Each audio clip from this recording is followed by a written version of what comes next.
आपल्या आयुष्यामध्ये मनःशांती आणि यश, समाधान, स्थैर्य, ऐश्वर्य, आयुरारोग्य ह्या सगळ्या गोष्टी जर आपल्याला मिळवायच्या असतील तर त्यासाठी एक अत्यंत महत्त्वाची गोष्ट आपल्याला करायला लागेल.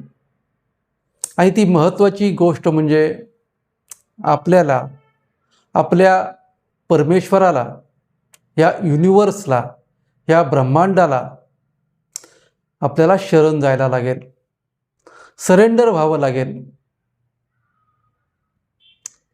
आणि आपल्या आयुष्यामध्ये इथून पुढे जे काही घडणार आहे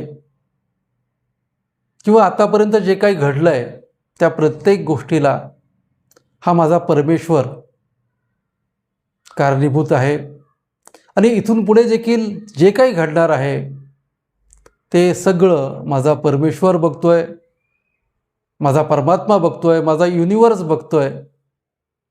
आणि त्याच्या मनामध्ये जे काही असेल, कारण कुठलाही परमेश्वर, कुठलाही युनिवर्स, कुठलीही देवता आपल्याविषयी किंवा आपल्या भक्तांविषयी, आपल्या मुलांविषयी त्यांच्या मनामध्ये प्रत्येक वेळी ही चांगलीच भावना असते. आणि तो जे काही करणार आहे ते तुमच्यासाठी खूप चांगलं असणार आहे. कारण आयुष्याच्या प्रत्येक क्षणावर, आयुष्यातील तुमच्या प्रत्येक श्वासावर त्या परमेश्वराचा अधिकार आहे, त्या परमेश्वराचं कंट्रोल आहे. आणि त्याचं कंट्रोल आहे म्हणूनच आपलं आयुष्य हे अगदी शांतपणे, निर्वेधपणे चालू आहे. रात्री ज्यावेळी आपण शांतपणे आपल्या बेडवर झोपत असतो त्यावेळी देखील कळत नकळत त्या परमेश्वराला आपण शरण गेलो असतो, त्या युनिवर्सला आपण शरण गेलेलो असतो. कारण त्याच्या विश्वासावर की दुसऱ्या दिवशी सकाळी मला तो परमेश्वर ह्या झोपेतून उठवणार आहे, ही भावना मनाशी ठेवून आपण त्या निसर्गाच्या कुशीमध्ये झोपत असतो. कारण आपला त्या परमेश्वरावर विश्वास असतो. आणि हाच विश्वास आपल्याला दुसऱ्या दिवशी सकाळी उठवतो. आणि म्हणून रोज सकाळी उठल्यानंतर आणि रोज रात्री झोपण्यापूर्वी त्या परमेश्वराचे आभार मानायचे आहेत, त्या युनिवर्सचे आभार मानायचे आहेत. झोपण्यापूर्वी त्याचे आभार असे मानायचे आहेत की हे परमेश्वरा, तुझ्या कृपेमुळे, तुझ्या आशीर्वादामुळे मी आतापर्यंत माझं आयुष्य हे जगलेलो आहे, त्या आयुष्याचा उपभोग केला आहे, घेतला आहे. आणि इथून पुढे देखील तुझ्याच कृपा आशीर्वादामुळे मी ह्या आयुष्याचा, ह्या जीवनाचा उपभोग घेणार आहे. आणि हा उपभोग घेत असताना मला तुझी गरज लागणार आहे, तुझी मदत लागणार आहे. आणि ती तू आजपर्यंत करत आलेला आहेस. आणि इथून पुढे देखील माझ्या आयुष्यातील शेवटच्या श्वासापर्यंत तू माझ्याबरोबर असणार आहेस. ही भावना आपल्या मनात ठेवायची आहे आणि रात्री शांतपणे झोपून जायचं आहे.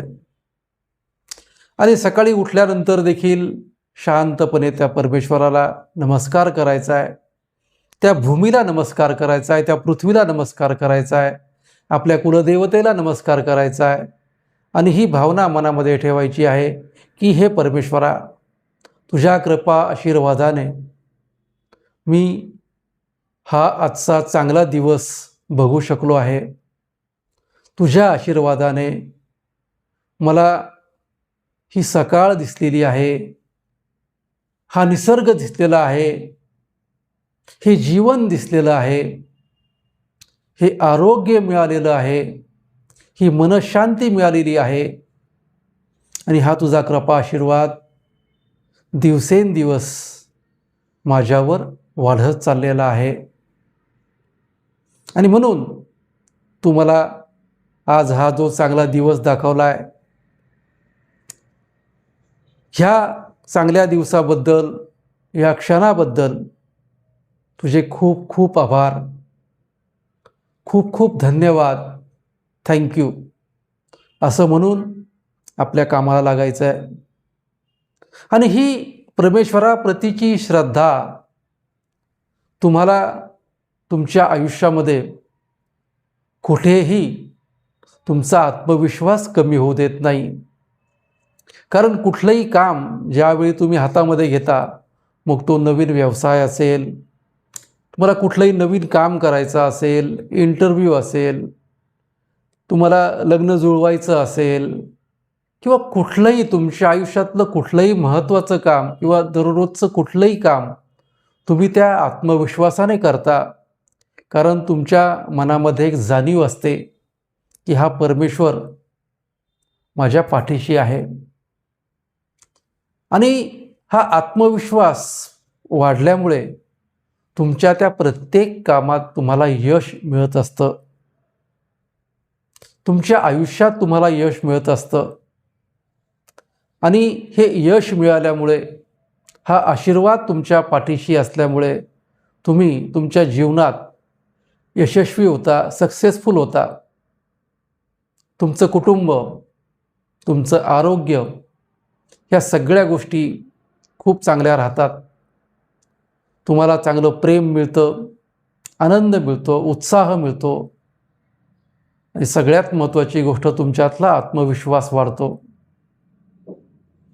कारण ज्याप्रमाणे आपण एखादा विमान प्रवास करत असतो, एखाद्या रेल्वेमध्ये बसलेलो असतो, एखाद्या बसमध्ये बसलेलो असतो, आणि आपण त्यावेळी कुठलाही विचार करत नाही, त्या ड्रायव्हरचा करत नाही, त्या पायलटचा करत नाही की हा पायलट आपल्याला खरोखर आपल्या गंतव्यस्थानावर घेऊन जाणार आहे का, आपल्या इच्छित स्थळी तो पोहोचवणार आहे का, त्याच्यामध्ये स्किल काय आहे, मध्ये ॲक्सिडेंट तर होणार नाही ना, तो गाडी एखाद्या गड्ड्यामध्ये तर घालणार नाही ना, हा कुठलाही विचार आपण करत नाही.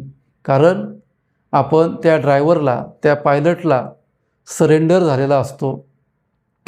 त्याच्यावर आपली दृढ श्रद्धा असते आणि तो आपल्याला व्यवस्थितपणे, शांतपणे आपल्या ज्या ठिकाणी जायचं त्या ठिकाणी तो आपल्याला व्यवस्थितपणे पोहोचवणार आहे. ही श्रद्धा आपल्याला आत्मविश्वास देते आणि आपण शांतपणे डोळे बंद करून तो प्रवास करू शकतो. हे तर झालं 2-3 तासाच्या प्रवासाचं.